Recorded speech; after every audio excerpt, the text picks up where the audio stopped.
തദ്ദേശ തെരഞ്ഞെടുപ്പിന് മുമ്പ് രാഷ്ട്രീയ ലക്ഷ്യത്തോടെ കിഫ്ബിക്ക് നോട്ടീസ് അയച്ച ഇഡിക്ക് വമ്പൻ തിരിച്ചടി. ഹൈക്കോടതി സ്റ്റേ ചെയ്തിരിക്കുകയാണ് നോട്ടീസ്. ഇപ്പോൾ സാലി മുഹമ്മദ് ചേരുകയാണ്. സാലി, ഹൈക്കോടതി വളരെ കൃത്യമായി തന്നെ കാര്യങ്ങൾ വിശദമാക്കിയിരിക്കുന്നു. നോട്ടീസ് സ്റ്റേ ചെയ്തിരിക്കുന്നു. 3 മാസത്തേക്ക് തുടർ നടപടികൾ പാടില്ല എന്ന നിർദ്ദേശം നൽകിയിരിക്കുന്നു. സാലി,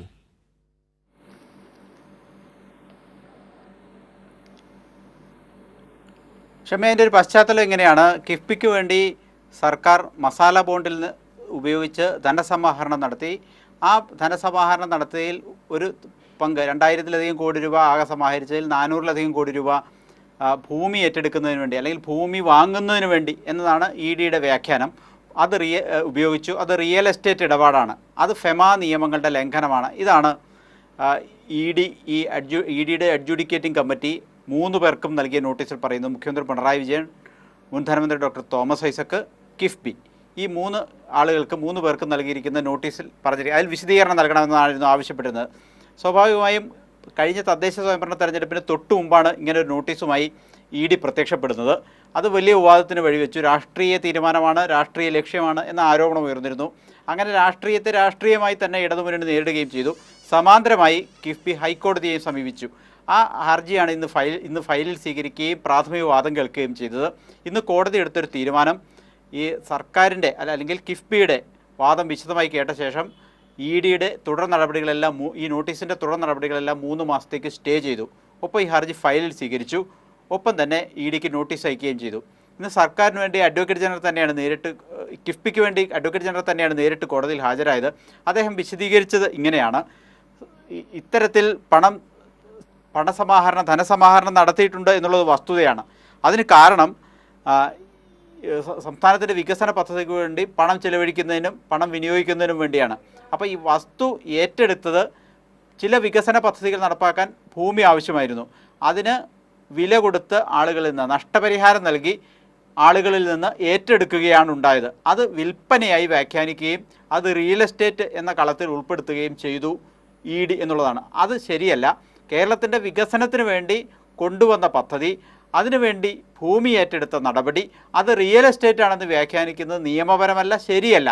ഇതാണ് സർക്കാരിൻ്റെ കിഫ്ബിയുടെ വാദം. ആ വാദം കോടതി മുഖവിലക്കെടുത്തു. ജസ്റ്റിസ് വി.ജി. അരുൺ അധ്യക്ഷനായ സിംഗിൾ ബെഞ്ചാണ് ഇതിൽ വാദം കേട്ടത്. മുഖവിലക്കെടുത്തു, അത് അംഗീകരിച്ചു. അതുകൊണ്ട് തുടർ നടപടികളെല്ലാം സ്റ്റേ ചെയ്തിരിക്കുകയാണ്. അത് വലിയ തിരിച്ചടി തന്നെയാണ് ഇഡിയെ സംബന്ധിച്ചിടത്തോളം. കാരണം ഇഡി തെരഞ്ഞെടുപ്പിന് തൊട്ടു മുമ്പ് ഇത്തരം ഒരു നോട്ടീസ് വന്നതിന് പിന്നിൽ തന്നെ രാഷ്ട്രീയ ലക്ഷ്യങ്ങളുണ്ടെന്ന ആക്ഷേപം ഉയർന്നൊരു സംഭവമാണ്. മുൻപും സമാന രീതിയിൽ നോട്ടീസുകൾ ഡോക്ടർ തോമസ് ഐസക്കിനും കിഫ്ബി അധികൃതർക്കും ഒക്കെ നൽകിയിരുന്നു. അതെല്ലാം കോടതിയിലെത്തിയാണ് അവസാനിച്ചത്. അവിടെ നിന്നെല്ലാം തിരിച്ചടിയും കിട്ടിയിട്ടുണ്ട്. അപ്പോൾ ഏറ്റവും ഒടുവിൽ ഇങ്ങനെ ഒരു നോട്ടീസുമായിട്ട് വന്നത് മറ്റു ചില താല്പര്യങ്ങളോടെയാണ് എന്ന വസ്തുത അല്ലെങ്കിൽ എന്ന ആരോപണ അന്തരീക്ഷത്തിൽ നിൽക്കുമ്പോഴാണ് കോടതി ഇത്തരത്തിലൊരു ഇടപെടൽ നടത്തിയിരിക്കുന്നത്. കോടതിയുടെ ഇടപെടൽ ഇഡിയെ സംബന്ധിച്ചിടത്തോളം അങ്ങേയറ്റം തിരിച്ചടിയാണ്. കിഫ്ബിയെ സംബന്ധിച്ചിടത്തോളം അങ്ങേയറ്റം ആശ്വാസമാണ്. ഇടതുമുന്നണി സർക്കാരിനെ സംബന്ധിച്ച് രാഷ്ട്രീയമായി നേട്ടവുമാണ്. അതാണ് ഒരു സാഹചര്യം. തീർച്ചയായും സാലി, നമുക്കറിയാം എത്ര നോട്ടീസാണ് ഇഡി ഇങ്ങനെ സംസ്ഥാനത്തെ ഇടതുപക്ഷ സർക്കാരുമായി ബന്ധപ്പെട്ട് അയച്ചത് എന്നുള്ളതാണ്. ഡോക്ടർ തോമസ് ഐസക്കുമായി ബന്ധപ്പെട്ട് എത്ര നോട്ടീസ് ഇവർ അയച്ചു. അതിനുശേഷം പിന്നീട് കഴിഞ്ഞ ഏതാനും മാസങ്ങൾക്ക് മുൻപ് മുഖ്യമന്ത്രിയുടെ മകന് ഒരു നോട്ടീസുണ്ട് എന്ന് പറഞ്ഞ് മലയാള മനോരമ പത്രത്തിൽ ഒരു വലിയ വാർത്തയാക്കി, വലിയ ചർച്ചയാക്കി അത് നിർത്തി. അതിനുശേഷം ഇപ്പോൾ മനോരമയ്ക്ക് തന്നെയാണ് ഈ ഒരു ഇഡി നോട്ടീസിൻ്റെ വിവരവും ആദ്യം ലഭ്യമാകുന്നത്. എത്രമാത്രം വലിയ ഒരു രാഷ്ട്രീയ സംവിധാനത്തിൻ്റെ ഭാഗമായി ഈ രാജ്യത്തെ എൻഫോഴ്സ്മെൻറ്റ് ഡയറക്ടറേറ്റ് പ്രവർത്തിക്കുന്നു എന്നുള്ളതാണ്. കോടതി എത്രയോ തവണ ഇവരെ അലക്കി വിട്ടതാണ്. ഒരു ഉളുപ്പുമില്ലാതെ വീണ്ടും വീണ്ടും പഴയ ചെയ്തികൾ നിരന്തരമായി ആവർത്തിക്കുന്നു എന്നുള്ളതാണ്. അവരുടെ രാഷ്ട്രീയ യജമാനന്മാർ പറയുന്നതനുസരിച്ച് പ്രവർത്തിക്കാൻ വിധിക്കപ്പെട്ടവരായി ഈ ഇഡി സംവിധാനവും അതുപോലെ തന്നെ കേന്ദ്ര ഏജൻസികളും മാറുന്നു എന്നുള്ളതല്ലേ സാലി?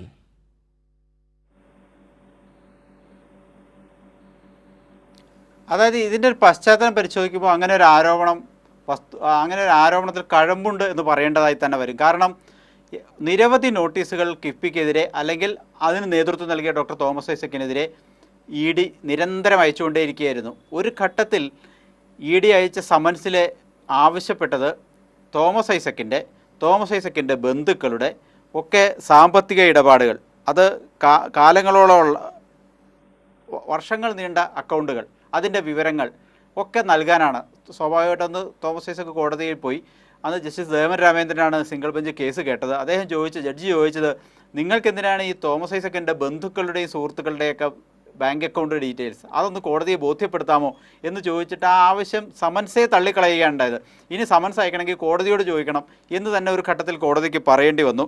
പിന്നീട് ഇതേ സമാന സാഹചര്യം പിന്നീട് ലോക്സഭാ തെരഞ്ഞെടുപ്പ് ഘട്ടത്തിലാണ് ഉണ്ടായത്. ലോക്സഭാ തെരഞ്ഞെടുപ്പിൽ ഡോക്ടർ തോമസ് ഐസക് ഇടത് സ്ഥാനാർത്ഥിയായി മത്സര രംഗത്ത് സ്ഥാനാർത്ഥിയായി നിൽക്കുന്ന ഘട്ടത്തിൽ വീണ്ടും നോട്ടീസ് അയക്കുന്നു.